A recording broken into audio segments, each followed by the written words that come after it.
Gutom ko guys, kauntag saging. Kapoy si biyahe guys. Kausa ta. Murag hilaw pa man siguro ni. Di ada siguro. Lai. Murag magbatulon guys. Batulon, bait-bait pa. Mayroon ni para pampabuo sa yung kinakain sa loob ng inyong tiyan. Pagpahit pa guys. So guys, training eh. Pati ito, kinakain namin to. Kasi training. Ngayon bawal na kasi. Hindi naman tayo si Boy Tapang. Dati, wala talagang tira to.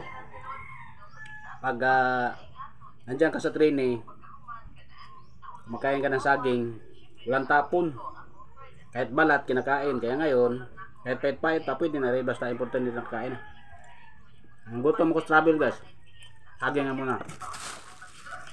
Na, marami. Isang balot. Tama mo. Hindi ko maubos yan.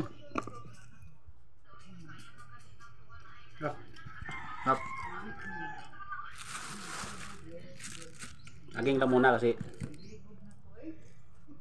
marami akong kain doon sa travel namin eh. Saka parang matigas ito, may sira yata ito eh. Yun o. Hindi gano'n, sira na to. Hindi natin kainin. Pero kung gayahan ito si Boy Tapang, pati itong balat kainin natin. Yan ang uso ngayon eh. Kakain ng mga kung ano-ano dyan. Kahit hindi nakakain, kinakain na. Siyempre para magkakaroon tayo ng maraming views. Dito, normal lang ito eh. Nagugutom ako eh, kaya mo lang. Nagugutom ako sa biyahe.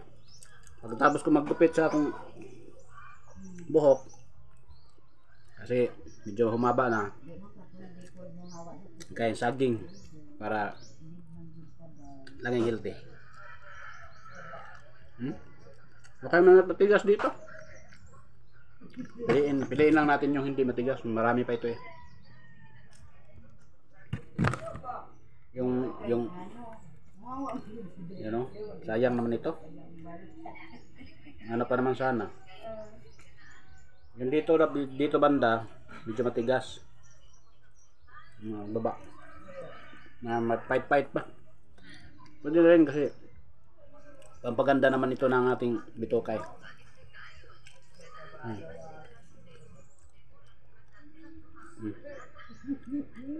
Pwede na rin. Tigas oh.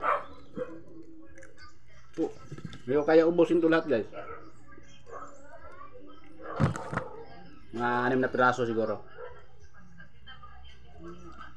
Kasi masarap naman talaga kumakain ka na medyo mapakla kaya para yung tiyan mo na medyo hindi maayos yung circulation ng tiyan mo, ito kakainin.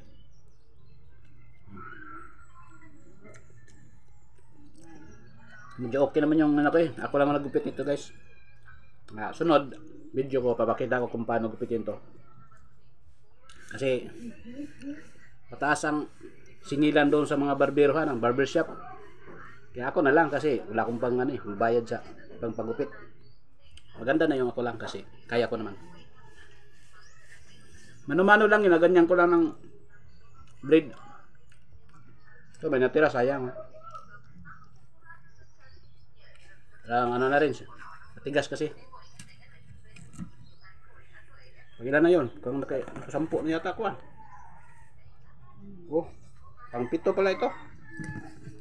Pero hindi ko na kaya eh. Busog na ako. Okay, tuloy natin bukas yan. Marami pa eh. Yan pa guys oh. Isang balot pa yan. So ubusin natin yan bukas. Ito lang kasi tapos ako maglinis ito sa bahay kasi naiwanan ko ng 1 linggo. Sobrang dami ang kalat. Tapos ko maglinis, ito na kain ko dito saging. Yan guys, maraming salamat sa panonood guys at God bless atin lahat.